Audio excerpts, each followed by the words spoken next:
안녕하세요. 박호성 선생님입니다. 오늘은 어문 규정 두 번째 공부하는 시간이고요. 표준어 규정을 중심으로 해서 외래어 표기법, 국어의 로마자 표기법 중요한 내용들만 좀 설명해 드리도록 하겠습니다. 일단은 표준어 규정에 대해서 설명을 해드려야 되는데요. 표준어 규정이 무엇이냐? 똑같은 대상을 지칭하는 여러 개의 말이 있을 수 있어요. 자, 그러면 그 여러 개의 말 중에서 어떤 것을 표준으로 삼을 것이냐? 일부 표준어 사정의 원칙이 있고요. 자, 두 번째로 일단 표기를 해 놓으면 어떤 식으로든지 발음이 여러 가지가 가능한 경우가 있습니다. 자, 그런 경우에 어떤 발음을 표준으로 삼을 것이냐, 이런 표준 발음법 2부, 이렇게 1부와 2부로 구분이 되고요. 1부냐 2부냐에 따라서 항이 달라질 수 있으니까 그걸 밝히는 게 중요할 수도 있겠죠. 네, 첫 번째 문제 한번 같이 풀어보도록 합시다. 강낭콩, 강남콩, 사글세, 삭월세. 자, 똑같은 대상을 여러 가지 말로 지칭할 수 있는데 일단 어떤 것이 표준이냐? 강낭콩, 우리 눈에 익숙한 요 형태가 맞고요. 그 다음에 사글세, 요 형태가 맞죠. 자, 그런데 문제가 있는데 일단 강낭콩 같은 경우에는 중국의 강남 지방에서 이렇게 전해 들어온 그런 콩이라는 그런 어원을 가지고 있어요. 그리고 사월이라는 말도 옛날에 썼던 말이기 때문에 사월, 사월 이런 표현을 밝혀 적을 수도 있거든요. 자, 그런데 왜 사글세 강낭콩 이렇게 적냐? 일단 표준어 사정의 원칙에 제5항 내용을 보시면 원래 어원이 있어도 지금 우리가 그런 어원에서 멀리 떨어진 형태로 생각하는 것들, 그러니까 우리는 강낭콩 먹으면서 강남지방에서 온 콩이지 이런 거 생각하지 않잖아요. 그쵸? 사골, 이제 사골이 됐으니까 이제 세를 내야지, 그런 말 지금 안 쓰잖아요. 그쵸? 그렇기 때문에 그런 지금 안 쓰는 표현들은 굳이 밝혀 적어줄 필요가 없겠다라는 게 이 내용입니다. 네, 다음 문제 한번 같이 풀어볼게요. 자, 옷 안에 옷을. 자, 요거 어떻게 발음하는 것이 맞냐? 자, 위에 있는 것은 오단에 이렇게 시옷을 디귿으로 바꿔서 연음하는 것이 맞고요. 밑에 있는 것은 옷을. 음절의 끝소리 규칙 적용되기 전에 시옷이 그대로 연음되는 것이 맞습니다. 자, 이거 어디에 규정이 되어 있냐면 표준발음법 제15항에 보시면 이런 차이점이 있어요. 연음이 돼야 되는 상황에서 뒤에 오는 말이 실질 형태소인 경우에는 음절의 끝소리 규칙을 먼저 적용한 다음에 대표음으로 바꿔서 연음을 시키고요. 실질 형태소가 아닌 형식 형태소, 예를 들어서 어미나 조사 이런 것들은 바로 그냥 연음을 하면 된다라는 내용이 이 내용입니다.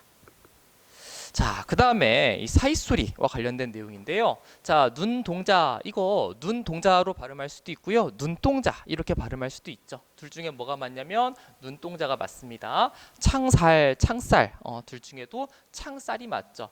자, 그런데 문제는 잠자리인데요. 잠자리, 잠자리. 이건 뭐가 맞을까요? 그렇죠. 의미에 따라 달라집니다.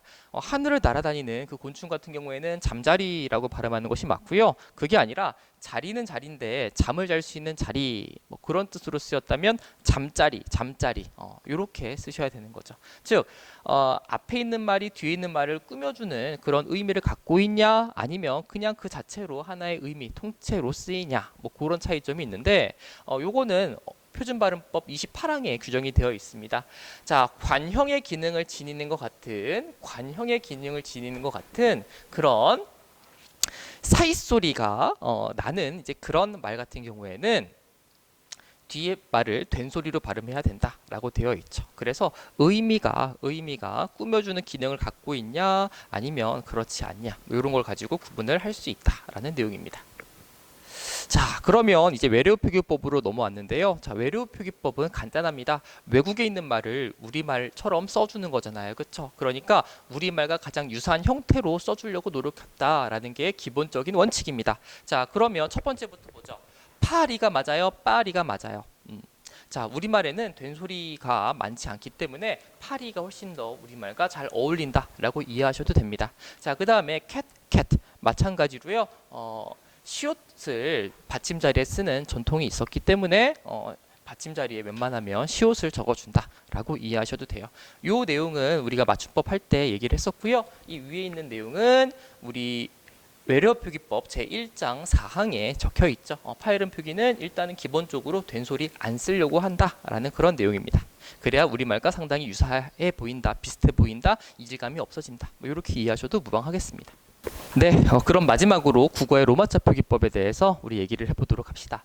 자, 일단 국어의 로마자 표기법은 이렇게 이해하시는 게 좋습니다. 자, 왜 국어를 로마자로 표기하나요? 그 이유가 뭐예요? 그렇죠. 외국 사람들이 우리말을 제대로 읽게 하기 위해서 국어를 로마자로 굳이 표기하는 거잖아요. 그렇죠? 자, 그래서 최대한 현실의 발음을 반영해서 표기를 해줘야 된다. 라고 이해하는 게 첫 번째 전제입니다. 자, 그럼 첫 번째 볼게요. 자, 종로 같은 경우에, 자, 이걸 종로 이렇게 리을 소리를 R로 표기할 거냐, 아니면 종노 니은 소리를 N으로 표기할 거냐의 문제입니다. 자, 당연히 종로라고 썼지만 이거 우리가 어떻게 발음해야 돼요? 종노라고 발음해야 되잖아요. 그렇죠? 그렇기 때문에 종노라고 발음하니까 종노 이렇게 비음화가 적용된 그 발음을 표기해 주는 것이 좋겠죠. 됐죠? 자, 이것도 마찬가지입니다. 자, 가티. 자, 가티로 발음되는 것 같지만 이거 실제로 발음을 했을 때 어떻게 발음돼요? 같이. 이렇게 발음되잖아. 그렇죠? 그러니까 티읕을 그대로 표기하는 것이 아니라 티읕 소리가 안 나니까 같이 이렇게 치읓이 발음되는 것처럼 표기를 해 주는 것이 우리 현실 발음과 훨씬 더 일치하겠죠. 자, 그 다음에 노타 같은 경우에도 노흐타 이렇게 발음되지 않고요. 어떻게 발음돼요?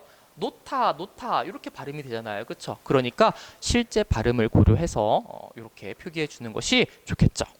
자, 그런데 마지막에 울산 같은 경우에는 울산 이거는 울산 이렇게 발음이 되잖아요. 그렇죠? 된 소리로 사실 발음이 되죠. 그런데 문제는 외국 사람들이 예사 소리랑 된 소리를 그렇게 구분하지 않는 경우가 많잖아요. 그렇죠? 자, 그래서 이렇게 울산으로 발음이 되지만 이 된 소리는 어떻게 표기해 주는 게 좋냐면 그냥 굳이 실제의 표기랑 차이가 나게 적어줄 필요가 없는 거예요. 그렇죠? 어차피 이렇게 적어봤자 뭐 그 두 발음 차이를 구분하지 못할 테니까. 그래서 된 소리 되기 적용하지 않은 그냥 기본 형태를 적어주면 된다라는 걸로 여러분들이 정리를 해주시면 될 것 같습니다.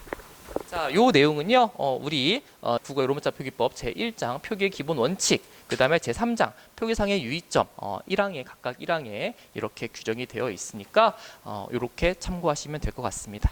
자, 그러면 강의는 여기서 마무리하도록 하겠습니다. 고생 많으셨어요.